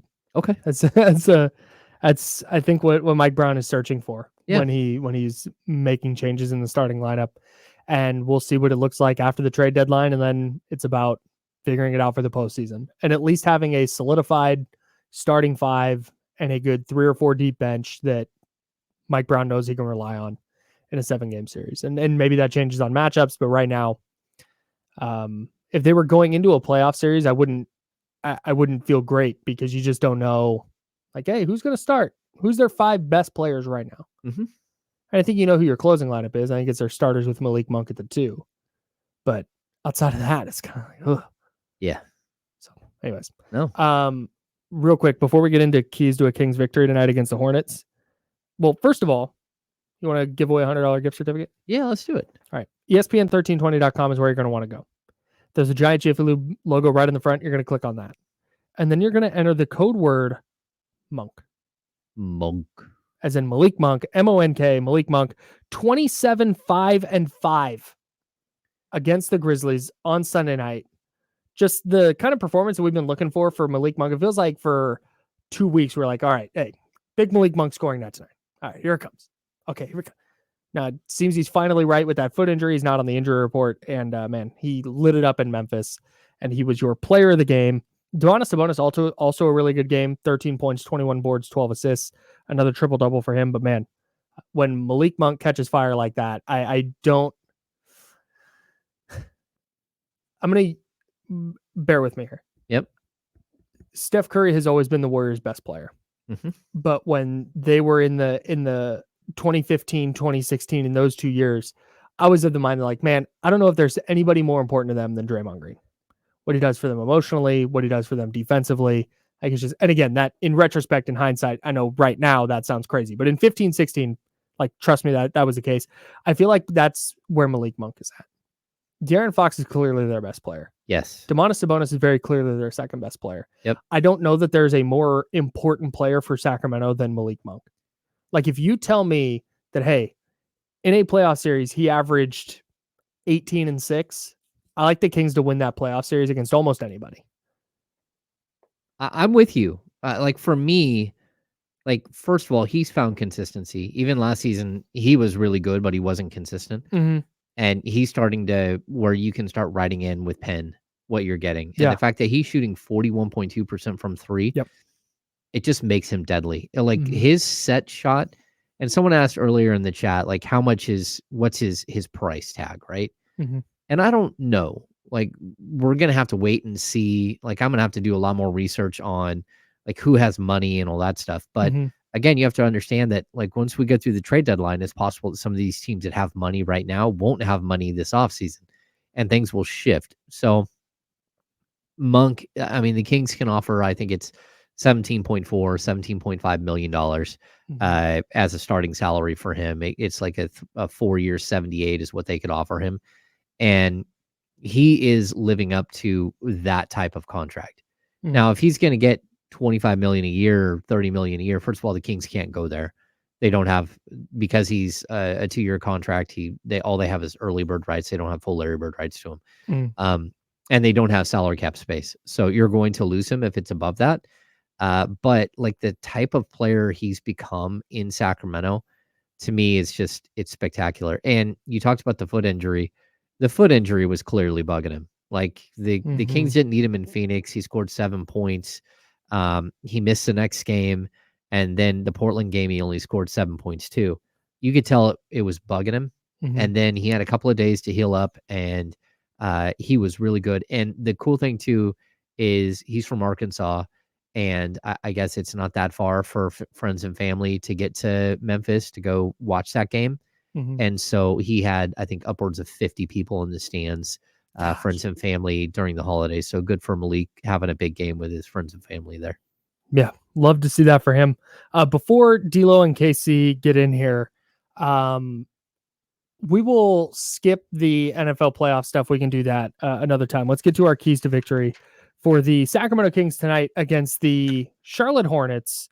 The Kings looking for their third consecutive victory. And James Ham of the Kings Beat, thekingsbeat.com. Make sure to become a subscriber today. What is your first key to victory? No slip ups. This is a bad team. Portland's a bad team. You can't let them have confidence early. You got to do exactly what you're supposed to do, and that's beat the pants off this team. Smack them around. Mm-hmm. You got to do it early, for sure. Yeah. For me, my first key is a defensive repeat. We talk consistency. I have no doubt the Kings will figure it out on offense no matter what. They have enough weapons. They have a good enough coaching staff, and they have one of the 10 best players in the league in De'Aaron Fox. They are going to put the ball in the hoop. They have to get stops. I mentioned it earlier. Over their last 6 quarters, they have not allowed 30 points in any of their last 6 quarters. And over those 6 quarters, they've allowed a combined 131 points in 6 quarters. That is less than 22 points a quarter. That is outstanding. They need to continue that level of defense tonight. And that goes to what you're saying. Just snuff it out early. Don't let them score 38 in the first quarter and let their confidence grow. Keep them to 20, 21 points and run away early. This is a really good offensive team. I mean, LaMelo Ball is averaging 24/7 a game. Mm-hmm. Is he back? I'm not sure. I didn't look. Terry Rozier's at 23.6. Miles Bridges, who I assume is going to get booed out of the building, is at 19.7. Gordon Hayward is at 14.5, 14.9 for Brandon Miller. Yeah, all further illustrating your point here. LaMelo Ball out with an ankle injury. Gordon Hayward out with a calf injury. Terry Rozier doubtful. He is sick. Frank Ntilikina also out, and then Mark Williams is doubtful with a back injury. Oh. So yeah, LaMelo Ball and Gordon Hayward both out for the Hornets. Yeah, which just adds to everything we've been saying. Yeah, I mean, this team is rudderless, and they're not playing well at all. Your second key is my favorite one. Don't let Nick Richards look like Dwap Reith. First of all, I know who Nick Richards is. Sure. I have no idea who Dwap Reith is, even though I watched him drop 25 and 9 on the Kings. But like, why? Like, that should never happen. Like, do not get beat by some rando. Do not. You have to make adjustments. 1,000%. You have to dude. figure it out. Don't let somebody beat you. The Kings have notoriously done this. It used to be a random dude named Jason Smith, who every time he played the Kings, it was like, woo, game time. Yes. All NBA player that night. All NBA. You're like, why does Jason Smith have like 18 points in 12 minutes? I don't know. Yeah. I know. But Playing that's the Kings. That's a good one. The Hornets do not have a ton of size. Their roster's crazy. It's like 2 7-footers and then a bunch of 6'7" dudes. Yeah. It's really well. Get a body on whatever big is on the floor, and then Harrison Barnes, Kevin Herter, Malik Monk, De'Aaron Fox, whoever it is, go clean it up. They made PJ Washington this guy Keegan one Murray. year. I think PJ Washington hung like a 42 spot on That's the Kings. crazy. PJ Washington's a fine player, but come on. Yeah, he's always been a guy who people are like, oh, should the Kings trade for? Like I've said in the past, like when he was cheap, yeah, go get him. Yeah, 42 points. There it is. It's not his career high, but it's his second. It was at Golden One Center, 127, 126. Charlotte Hornets won, and that's back on February 28, 2021. PJ Washington, 42 points on 15 of 22 shooting. Golly. Lit them That's up. crazy. Oh, like and I look, said, PJ Washington's fine, but come on. Malik Monk scored 21 in that game off the Hornets bench. Bonus key, Malik Monk revenge game. All right. That's right. Key number 2 for me. The Kings got to get it going from 3 tonight. I know they live and die by the 3. You got to live by it tonight. Charlotte is allowing teams to shoot 39.7% from 3. Oh, that's not even trying. That's not even trying, dude. You're going to get open looks. You got to cash them. Yeah. There's going to be a lot of open looks. Okay, that's a good key. Key number 3. Do work early and let the starters prep for Orlando tomorrow. Orlando's good. Back to back against the Orlando Magic. You need to get up on this team early. Let your starters play 28 to 30 minutes, move on to the next game, and somehow find a way to win your first back-to-back of the season. Gotta figure it out, man. And remember, the Kings are 4-0 this season on the front side of a back-to-back. They're 0-4 on the back side of a back-to-back. So, yeah, you got to figure it out right here. Would you take a loss tonight if it meant winning tomorrow? No. No, a loss is a loss, and if it's a bad loss to a bad team, no. All right. I mean, this is your chance to go 9, maybe 10 games over 500 right now. Yeah. If you get there right now, that is wild. That literally puts you like 8 games ahead of last season's pace. It's pretty good. Pretty good. My final key, you can't expect a whistle. The Hornets are pretty good at defending without fouling. So don't go in and do the thing. And I bring this up because Mike Brown specifically pointed to it. The last time the Kings, who was it against? Was it Boston? Where he said some calls didn't go their way and he thought it took him out of the game. Yeah. You can't. I don't want to see that tonight. I think part of the reason they don't foul a lot is because they're not very good at defense. So that's all. Yeah, they just get out of the way. Yeah. I'm not going to lie. I haven't done the super deep dive on Hornets defensive tape, but I think this is more just in general. Don't let the refs take you out of the game. You got a shot at your 20th win on the season tonight already. Man. 20. Man. On January 2nd. We haven't seen that kind of That's not bad. Sacramento. Their 20th win of the year, but also their first win of the year. Oh, because it's 2024. Yeah, there you go. That's a bad joke. I'm sorry. That was stupid. That was really bad. NFL playoff clinching scenarios. I have some fun ones for you. So there's not going to be a quiz on this. So nobody needs to be dialed in and remembering. Okay. The top here. Oh, awesome. The top 5 seeds in the NFC are wrapped up. 49ers are 1. Dallas or Philly will be 2. No, excuse me. Detroit or Dallas or Philly will be 2. The Rams are locked into the 5. So there's 5 playoff teams that are set. The seeding's a mess. But Atlanta gets in with a win and a Tampa Bay loss. Dallas clinches the NFC East with a win or a Philly loss. Green Bay gets in with a win. These are my favorite ones. Ready? Green Bay gets into the playoffs with a win, or a Green Bay tie, a Seattle loss or tie, and a New Orleans loss or tie. Oh. Or a Green Bay tie, a Seattle loss, and a Tampa Bay loss, or a Green Bay tie, a Seattle tie, and a Tampa Bay loss or tie, or a Minnesota loss or tie, a Seattle loss, and a Tampa Bay loss, or a Minnesota loss or tie, and a Seattle loss, and a New Orleans loss. Wow. Green Bay has 6 different clinching scenarios, one of which is just win. Just win. Just get a dub. Okay.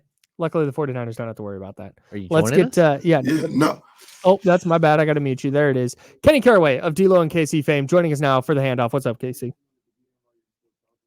Oh, hang on. That's my fault. My fault. Okay, start I'm now. in here now? All right. Yeah. I was just saying, I just wanted to get in while you were still talking about this. Because you remember that year when I believe it was the Steelers? It's either the Steelers or the Chargers. Mm-hmm. They literally needed like 7 things to happen on the last day of the season, and they all happened. And I think they lost at the buzzer.